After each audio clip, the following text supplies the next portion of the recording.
Hello everybody. In this video tutorial, I will be showing you more about the built-in YouTube video editor. If you didn't watch my previous video, this is simply found by clicking the upload video once you're logged in and clicking the video editor option down here.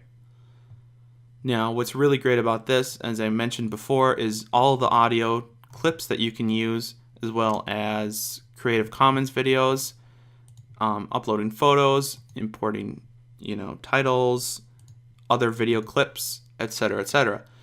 I'm just going to be using the Creative Commons videos built into the YouTube editor to show you how it works. So all you have to do is take the video clip that you want to use, just drag and drop it on the first line here. Obviously the camera represents video, the music note represents audio. So if you click on a video, you'll notice that you'll get more options on things to change about the video, including an auto fix option, and this auto fix will automatically correct any lighting and coloring issues present in your video. There's also brightness and contrast that you can click to manually change the brightness and contrast of your video. Pretty simple like that. If you want slow motion on your video, you can click that and can actually make it go 8 times slower, which is pretty weird because this is a time-lapse video, so you can kind of see like the different pictures taken individually. Kind of interesting. Of course, you can rotate the video if you're recording on a cell phone or something and you did the bad thing and recorded it vertically, you can change that to horizontally like this. It's pretty simple. You can make it upside down, pretty standard stuff. And if you're not really sure what the options do, you can click this, review effects side by side with the original video.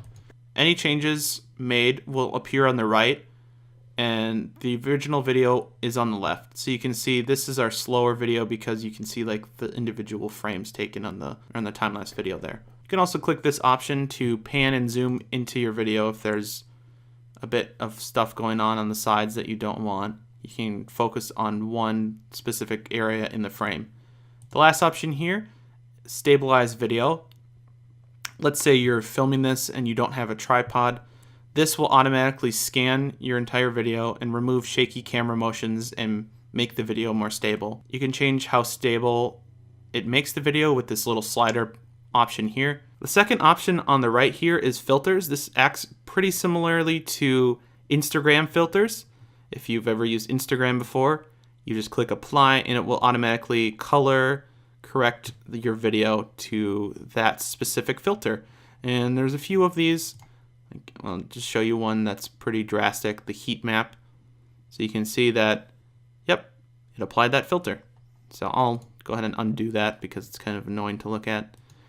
Text options can enable text on your video. This text, you can actually customize the opacity, the height of it, the color of it, the alignment of it, bold, italic. It gives you more options for you to use. The last, of course, is audio for your video clip. This, of course, doesn't have audio, but if your video clip did have audio, you can change that with these little sliders here. You can change the pan, the bass, the treble, etc. And of course, you can always click this check mark box if you want to preview effects side by side. So that's the advanced video settings.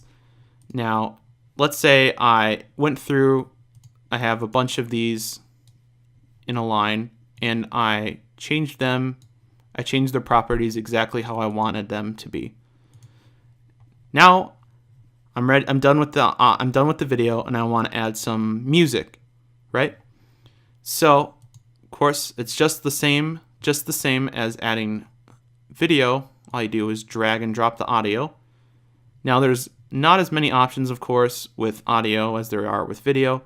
This one only allows you to change the volume, the pan, the bass, and the treble. So, of course, like I showed in the first video, there is also a transitions panel here. You can drag and drop those in between video clips, or you can do it at the start of the video to give your video a nice transition. Now, if you click on the transition itself, you can actually change a few more settings than you would normally by default. You can change the direction, so if you want the star to come in or the star to go out, for example, you can choose it right there. And different transitions have different or more or fewer options depending on what the transition is.